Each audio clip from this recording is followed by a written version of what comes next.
It's Wes and Maggie.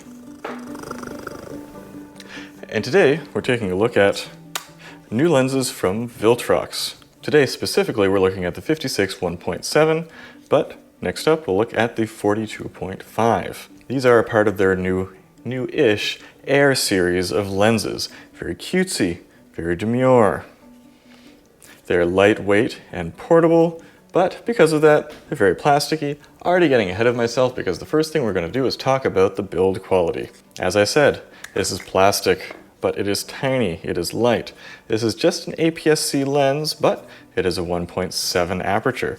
Just, upping the ante just a little bit over those lazy 1.8 lenses.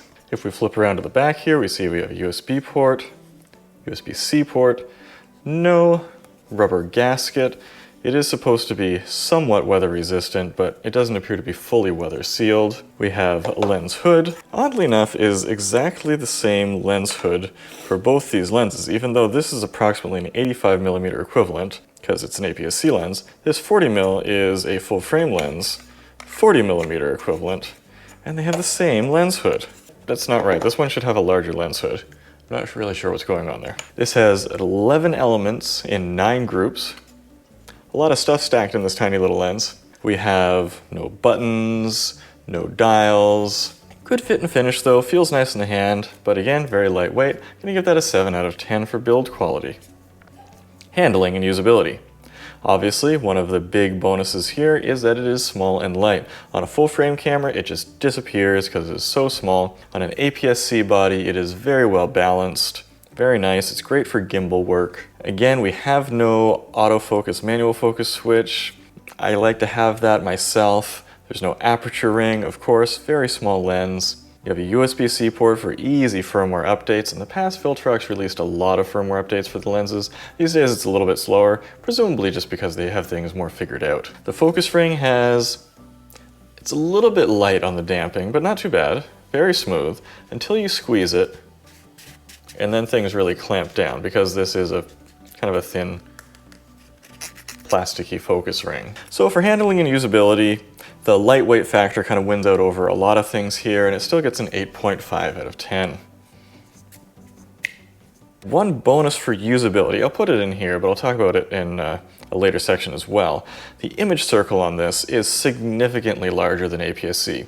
If you're fine with a fair amount of vignetting, you can crop this way out further if you're using a full frame camera and get a lot more pixels, a lot more bang for your buck, and still have a teeny tiny cutesy little lens. That also means that when you're shooting in APS-C mode, you have very little vignetting. You have a very nice even field. Speaking of that, we'll move on to image quality. This lens is wildly sharp for a APS-C lens. Generally speaking, in the Sony system at least, obviously not the case in the Fuji system, the APS-C lenses are kind of playing second fiddle to the full frame lenses. They're not built to the same standards. However, Viltrox has done some serious work on APS-C in the past, such as this, the 75 1.2, which is quite possibly the finest APS-C lens ever made for anyone. It's just ridiculous. See my review on that. And so they took this one pretty seriously too. Not as serious as this thing, which is just way over the top, but this is incredibly sharp, great for higher resolution, more modern APS-C bodies. That's fantastic. You do get some chromatic aberration wide open. It's reasonably well controlled, but it is there. At 1.7, it's not its sharpest, but it is definitely sharp enough. And then as soon as you stop it down just a little bit, it levels off. The flaring control isn't amazing, but the flares themselves are kind of interesting, a little bit cinematic. The sun stars are just which, I mean, you're not usually looking for sun stars at a lens of this focal length, but if you want them, they are there. They're just nothing to write home about. So overall for image quality, this one is close, and I have to give it my first 0.75. It is an 8.75 out of 10. Very good, but not like quite up into like G-Master territory or territory of the 75, where this one scored a full 9. Image character. If we take a look at our cat's eye bokeh test here, you'll see that it is nice and smooth, but it footballs very quickly after the center.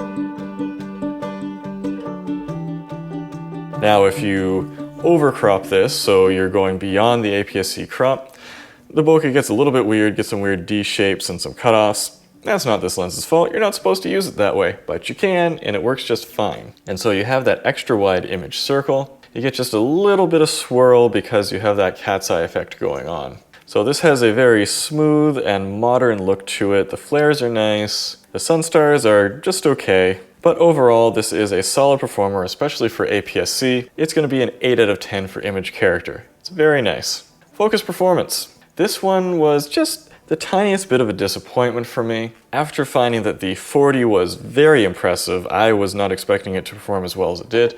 The 56 just isn't quite up there with the 40. If you have a fair amount of light, it performs phenomenally, very quick, very snappy, focuses all the way around the frame at most apertures, but in low light, backlit scenarios, I lost a lot more shots than I care to admit.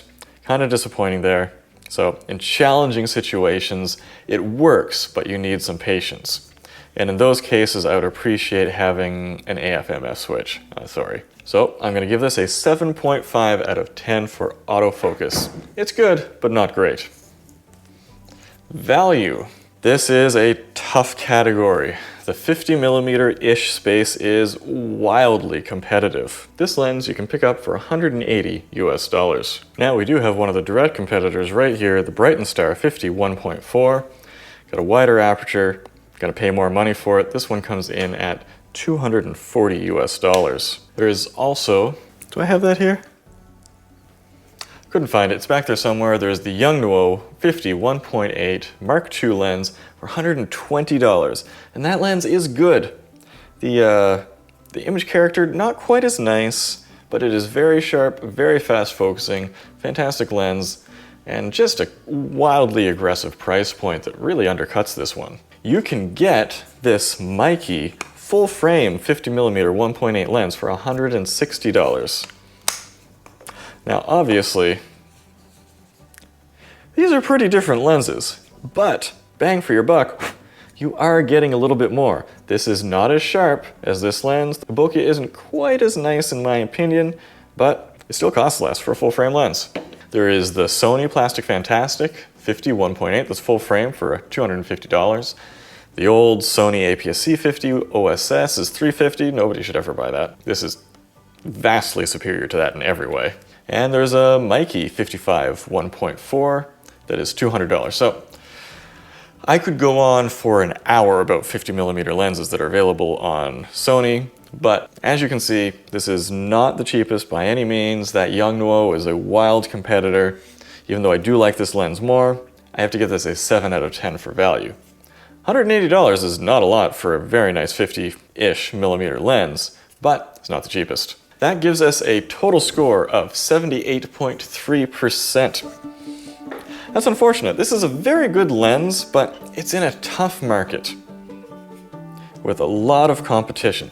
Who is this lens for? Well, someone who's going to be using it on a gimbal, someone who wants something light and very easily travelable, or somebody who has this Viltrox lineup of lenses and they want a nice consistent setup. These weigh almost exactly the same amount, and it's the same if we're looking at the other Air line of Viltrox lenses. That's very nice. If you have any questions about the Viltrox 56 1.7, it comes out on several different mounts, not just E-mount. Let me know down in the comments below and I'll get back to you. If you want to pick one up, I have links down in the description to help support this channel and feed my fat cats. Stick around, we'll talk about the 40 next. But until next time, let's go take some photos.